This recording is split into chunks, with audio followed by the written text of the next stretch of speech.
वहीं पर इनकी रचना होती है। अगर हम चीज़ों को अंदर ना ग्रहण करें तो हमें कहीं कोई समस्या नहीं होती। तो सारा की सारी परेशानी हमारी शीत उष्ण दुख सुख सारे, हमें गर्मी लगेगी तो त्वचा फील कर रही है ना गर्मी, आंखें तो नहीं फील कर रही हैं, ना नाक फील कर रही है, तो गर्मी पंखा नहीं चल रहा जरा तुरंत तो बेचैनी कितनी हो जाती है, अरे सर्दी लग रही है, तो ये त्वचा का पूरा काम होता है। तो ये सारी चीज़ें सुख दुख शीत उष्ण सारा हमारी इंद्रियों का खेल है, और इंद्रियों के खेल में हमें उलझना नहीं चाहिए। ये दुख सुख आने जाने चीज़ होती है, इनको हमें बहुत ज़्यादा नहीं दिमाग लगाना चाहिए।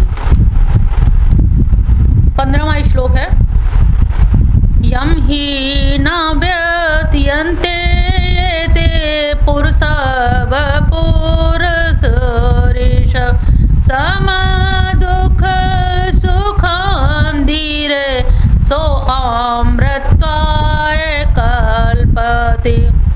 जो मनुष्य धीर पुरुष होते हैं, जो सुख दुख में सम अवस्था रखते हैं, वही लोग अमृत के लिए यानी कि स्वर्ग के अधिकारी होते हैं। वही व्यक्ति आगे चल सकते हैं। अगर हम ये सोचें कि जिनको सुख दुख की अनुभूति हो रही है या हमें सुख दुख का अनुभव करके हम उद्विग्न होते जा रहे हैं, तो ऐसी उद्विग्नता में उनको हम धीर पुरुष नहीं कहेंगे, और ऐसे व्यक्ति मोक्ष के अधिकारी नहीं हैं। मोक्ष के वही लोग अधिकारी हैं जिनमें समबुद्धि आ गई है, यानी कि जिनमें हाय हाय कलेश नहीं है, जो धीरता से सहनशील है, जिनमें तितिक्षा है, जो सहन कर लेते हैं और सम अवस्था में रहते हैं, चाहे दुख हो चाहे सुख हो, गर्मी है या सर्दी है, कोई ऊंची आवाज़ बोल रहा है, कोई प्रेम से बोल रहा है, प्रेम से बोलने पे आसक्ति नहीं, क्रोध में बोलने वाले के प्रति कोई रिएक्शन नहीं। भगवान का यहाँ देख रहे हैं एटीट्यूड कि भगवान यहाँ कहीं पर भी क्रोध में नहीं आ रहे कि तुझे लड़ने के लिए लाए थे वो तू नाटकबाजी कर रहा है, उसे कहीं भी अपशब्द नहीं कहे बल्कि मुस्कुरा रहे, हल्की सी हंसी आ गई, मुस्कुरा के आगे बैठ गए, एक बार भी नहीं कहा कि अरे तू कितना मूर्ख है, कहीं भी गुस्सा नहीं हुए। तो उनके अंदर की जो स्वीकृति है, जो शांत भाव है, भगवान कृष्ण से ये सीखना चाहिए कि उन्होंने कैसी विषम परिस्थिति में, महाभारत जैसी स्थिति में भी उन्होंने अपने आप को कितना शांत भाव में रखा, जहाँ एक मनुष्य नहीं रख सकता, और वो चीज़ हमें भगवान में देखने को मिलती है।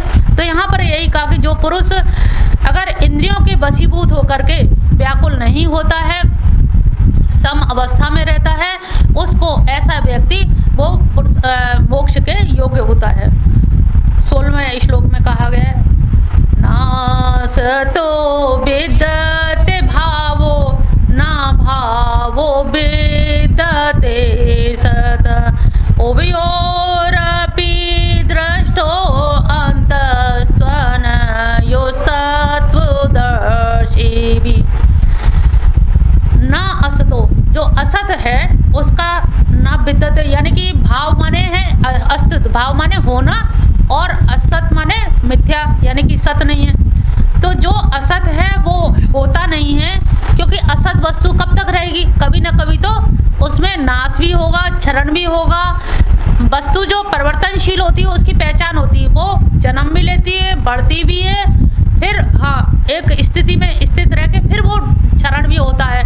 तो और जो वस्तु बढ़ रही है, उत्पन्न हो रही है, क्षरण हो रही है, तो ऐसी वस्तुओं से हम उनको असत कहते हैं। तो असत का अस्तित्व नहीं होता, और जिनका अस्तित्व नहीं है, ना भावो विद्यते सत, और जिसका अस्तित्व नहीं है वो सत नहीं हो सकती। तो सत क्या है, जो हमेशा रहे, हमेशा हमारा शरीर तो रहेगा नहीं, इसका मतलब ये सत नहीं है। इससे पहले हमारी माँ थी वो भी चली गई, बहन थी वो, तो जिनके लोगों को हमने घर के ही लोगों को जाते हुए देखा, तो जब जाते हुए लोगों को देखा और उसी परिवार के हम हैं, तो लगा जब वो लोग नहीं रहे तो हम ही कैसे रह सकते हैं, तो हमें भी जाना ही पड़ेगा। तो इसी प्रकार से जो लोग ये जानते हैं कि अभाव का सत नहीं हो सकता, सत वही होता है जिनका तीनों कालों में खंडन नहीं हो सकता। जो तीनों कालों में जिनका खंडन नहीं हो सकता वो सत होता है, और जिसका खंडन होता है, जो जन्मता है और जो मरता है और जो परिवर्तते जो बढ़ता है, वो उसका खंडन होता है, उसका नाश होता है। तो दोनों ही चीज़ें हैं, एक अस्तित्व है तो वो हमेशा उसका अभाव नहीं होगा, और जिसका अभाव है वो कभी भी सत नहीं होगा। उभयोरपि, दोनों ही दृष्टिकोणों से इस प्रकार से दोनों का ही तत्व ज्ञानी मनुष्यों के द्वारा देखा जाता है। वो देखते हैं, हम बहुत सारे लोग क्या है ऊपर की चीज़ों को देखते हैं और परेशान हो जाते हैं। जैसे यहाँ पर हमारे यहाँ सर्वम क्षणिकम क्षणिकम कहा गया है, इसी तरह से हेराक्लाइटिस एक दार्शनिक हुए, उन्होंने कहा है कि कोई व्यक्ति एक नदी में 2 बार स्नान नहीं कर सकता। क्यों नहीं कर सकता है? क्योंकि जब तक हम एक बार छलांग मारते हैं गंगा जी में और नहा के बाहर निकलते, तब तक वो वाला जिस पानी में छलांग लगाई थी, डूबे थे, वो पानी आगे चला गया। जैसे बहुत से धोबी लोग कपड़े धोते तो आपको लगता है ना साबुन का पानी आ रहा है, लेकिन वो ठहरता तो नहीं, वो फिर आगे बह जाता है, फिर आगे चला गया, सब घाटों से होते हुए गुजरता है। जिसको ये पता लग जाए कि सर्वम क्षणिकम क्षणिकम, कि एक आदमी एक नदी में 2 बार स्नान नहीं कर सकता। हर चीज़ परिवर्तनशील है, हर चीज़ खिसकती जा रही है, हर समय क्षण खिसक रही है। जैसे अभी 1 मिनट हो गया, 1 सेकंड हो गया, तो समय भी नहीं रुक रहा है, ना समय रुक रहा है, ना वस्तुएं रुक रही हैं, ना पेड़ पौधे फल फूल रुक रहे हैं। एक दिन पुराना हो गया तो फल अलग तरह का हो गया, फूल पुराना हो गया तो सुबह से रात तक वो मुरझाने लगा। तो सबकी यही नियति है, ऐसे ही मनुष्य की भी नियति है कि वो कितने वर्ष बाद जाएगा। जो तत्वदर्शी इनको जानते हैं वो मोहित नहीं होते और वो फिर अज्ञान में नहीं रहते। ऐसे लोगों को तत्वदर्शी कहा गया है। 17वां है श्लोक, अविनाशी तु तद्विधि येन सर्वमिदं ततं विनाशम् अव्ययस्य न कश्चित् कर्तुम् अर्हति। अविनाशी जो नाश रहित है, तू तद विद्यम येन सर्वमिदं तत्, जो उसको इस प्रकार से जान लेता है, जो उसको इस येन सर्वमिदं तत्, जो इस प्रकार से संपूर्ण जगत को जान लेता है, विनाश अव्ययम यस्य न कश्चित्, तो वो समझ लेता है कि जो अव्यय है, जो अव्यय माने व्यय माने खर्च, और जो खर्च नहीं होता यानी कि अव्यय, विनाशी माने नाश होना और अविनाशी माने जिसका नाश नहीं होना। जब तुमने सोच लिया है कि हम किसी को ना मार सकते हैं ना नाश कर सकते हैं, वस्तुएं स्वतः अपने रूप से हो रही हैं, अपने आप चल रही हैं, जब हम कुछ करने लायक ही नहीं हैं तो आप किसी के भी कर्ता नहीं बनेंगे। और आप जब ये सोच लेते हैं तो इनको अविनाशी को कोई भी मारने में समर्थ नहीं है। जो अविनाशी है तो वो अविनाशी रहेगा, अव्यय है तो अव्यय ही रहेगा, उसका कोई क्षरण नहीं कर सकता है।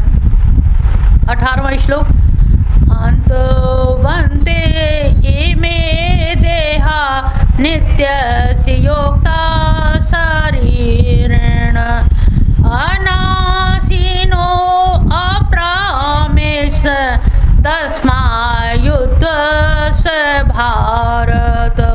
यहाँ फिर भगवान कृष्ण की वही टेक आ गई, हे भारत युद्ध करो। तस्मात् माने इसलिए युद्ध करो। जब अविनाशी को तुम मार नहीं सकते हो, अव्यय को तुम समाप्त नहीं कर सकते हो, अंतवंत इमे देहा, ये जो देह है ये अंत वाली है, इसका तो अंत होना ही होना है, नित्य अंत हो रहा है पर दिखता नहीं है। कभी हम कहते छोटे बच्चे, अरे ये कितना बड़ा हो गया, लेकिन माँ को नहीं लगता ये आज इतना बड़ा कल इतना बड़ा, वो कहता हाँ हो सकता है आपको लग रहा होगा, क्योंकि जब हम पास रहते हैं उस चीज़ को हम अनुमान नहीं करते। जो कोई अचानक देखता तब कहता अरे एकदम परिवर्तन आ गया। तो अंतवंत इमे देह, ये जो देह है ये अंत वाली है, इसका अंत होना ही होना है। और जो शरीर के अंदर जो शरीरी है वो नित्य है, अविनाशी है, अनाशिनो। और ये जो अविनाशी तत्व है अनाशिनो, ये अनाश यानी कि इसका नाश नहीं होगा, और तो और अप्रमेय, इसको किसी के द्वारा मेजरमेंट से मापदंड से नापा भी नहीं जा सकता, ये अप्रमेय है। जब इसका कुछ हो नहीं सकता तो तुम किसके लिए परेशान हो रहे हो? कौन मरेगा कौन मारेगा? ना कोई मरेगा ना मारेगा। और जिसको मरा समझ रहा है वो अंतवंत में देह, ये देह जो है इसका अंत होना ही होना है। ये बात अलग है किसी का अंत कैसे भी होता है। 3 तरह से इसका अंत बताया गया।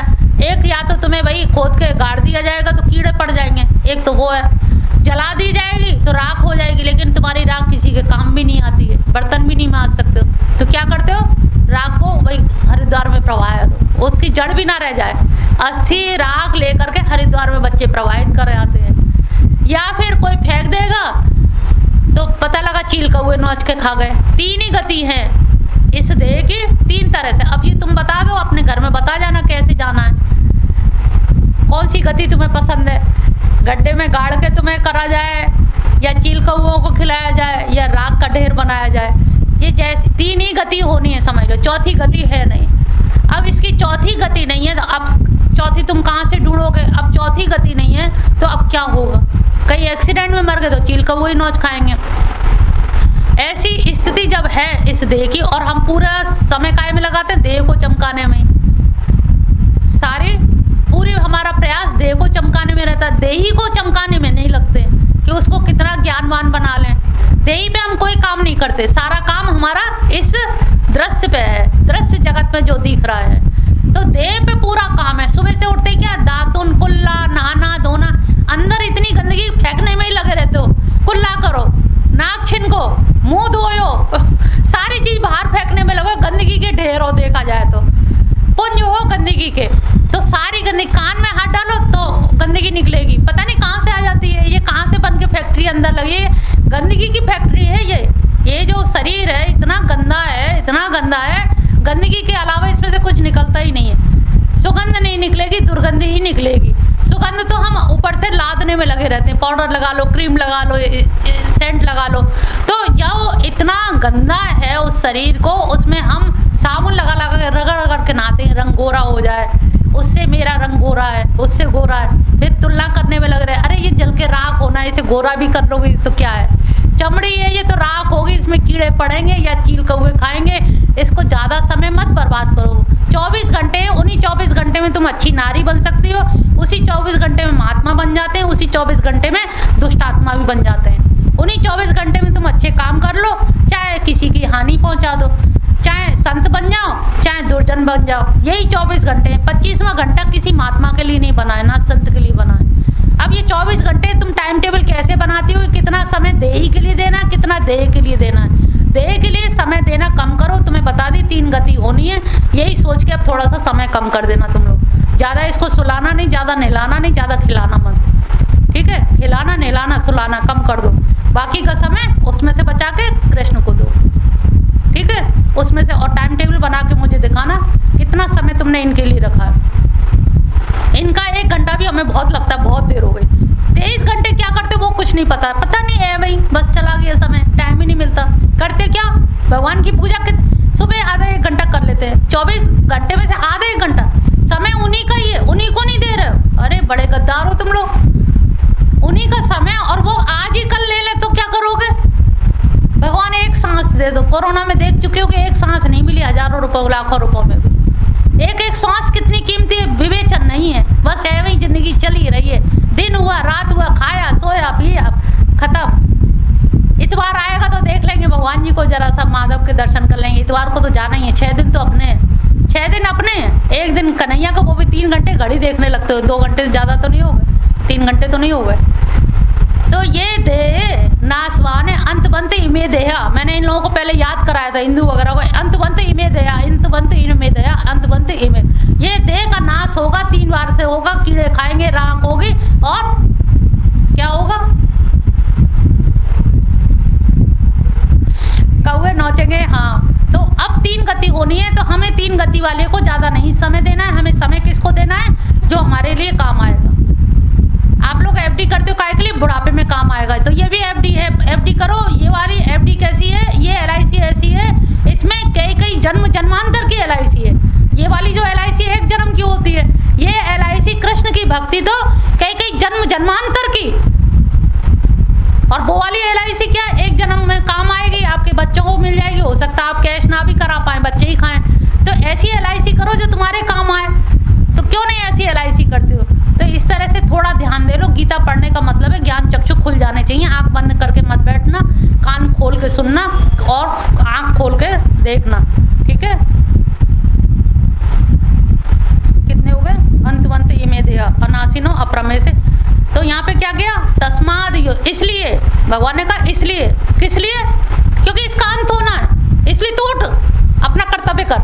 तस्माद युद्ध से भारत, इसलिए उठ जा, अपना युद्ध कर, अपना काम कर, ज़्यादा वो मत कर, बहुत हो गई बकवास। 19वां श्लोक है, या एनम वेत्ति हंतारम तम उभौ तौ न विजानीतो नायम हन्ति न हन्यते। दोनों ही नहीं जानते। कौन? जो इसको मारने वाला समझता है या मरने वाला समझता है। कोई ये समझे कि नहीं ये मरता है, ये भी नहीं जानता। और कोई कहता नहीं वो मार ना दे। अरे इसे कोई मार भी नहीं सकता, ना तो ये मरने योग्य है ना मारने योग्य है। जब और जो ऐसा समझते कि ये मर जाएगा या इसे कोई मार देगा, हम लोग क्या कहते हैं? अरे उस लड़कियां विदा होती हैं तो क्या कहती हैं? हम नहीं जाएंगे, मिट्टी का तेल डाल के मार दिया जाएगा। अरे मूर्खों, मिट्टी का तेल कौन डालेगा? कोई नहीं डाल सकता, कोई मार नहीं सकता। अगर तुम्हारी लिखी नहीं है मौत, अगर ऐसे नहीं लिखी है, क्योंकि जन्म के साथ मृत्यु निश्चित हो जाती है। जब जन्म के साथ मृत्यु लिख जाती है तो फिर कैसे तुम मर जाओगे? लेकिन हम घर छोड़ के बैठ जाते कि घर वाले हमें मार देंगे, ससुराल वाले। अरे कोई किसी को ना मारता है। जो ये समझता है कि मैं मार दिया जाऊंगा या मुझे मार दिएंगे ये लोग या मुझे फांसी लगा देंगे, ये दोनों ही नहीं जानते। इसे ना कोई मार सकता है ना तुम मर सकते हो। उभौ तौ, दोनों ही इसको नहीं तो ना बिजाने तो नहीं जानते। ना ये मारता है और ना ये मारा जाता है। न जायते म्रियते व कदाचित् न भूत्वा भवित्वा वा न भूय अजो नित्य शाश्वतं पुराणो न हन्यमाने शरीरे। न जायते म्रियते व कदाचित्, ये आत्मा किसी काल में ना तो जन्मता है और ना ही मरता है, तथा ना उत्पन्न होकर के भी ना होने वाला है फिर होने वाला है। ये अजन्मा नित्य सनातन पुरातन है। शरीर के मारे जाने पर भी ये नहीं, ना हन्यते हन्यमाने, शरीर के मारे जाने पर भी ये नहीं मरता। क्यों? अजो नित्यम शाश्वत अयम, क्योंकि अज है, नित्य है, शाश्वत अयम पुराण। ये इतनी इसकी क्वालिटी है। जब ये क्वालिटी हम याद रखेंगे तो हमें ये निश्चित हो जाएगा कि वास्तव में ये किसी तरह से नहीं मारा जाएगा। क्योंकि जो भी परिवर्तन होना है इसके ऊपर होना है। इसके ऊपर जो जिसने ये धारण कर रखा है ये परिवर्तन होता है। अभी क्या बताया?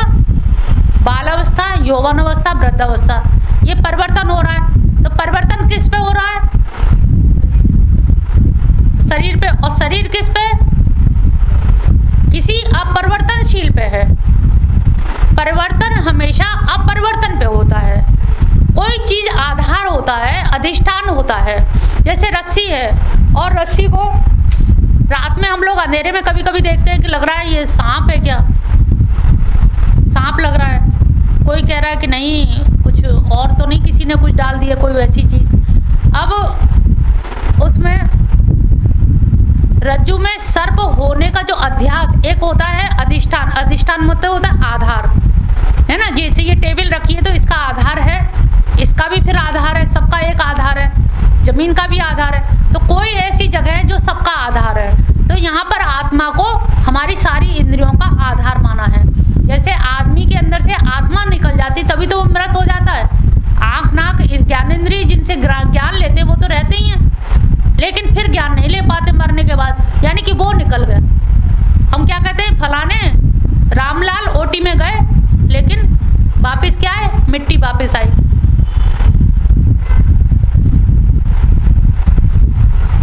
रामलाल मिट्टी हो गए तो रामलाल थे और ओटी से बाहर निकल के कह दी मिट्टी आई है। तो रामलाल कहाँ गए? यानी कि वो रामलाल थे। वो कौन है? अजो नित्यम शाश्वतो। वो जो अज नित्य शाश्वत है उन्हीं का अंश, ममेवांश जो कहा था उन्हीं का अंश था। तो वो भी अज नित्य शाश्वत है। तो वो भी अज नित्य शाश्वत है। तो अज नित्य शाश्वत उसका अंश है और अंश होने के कारण वो जब निकल जाते हैं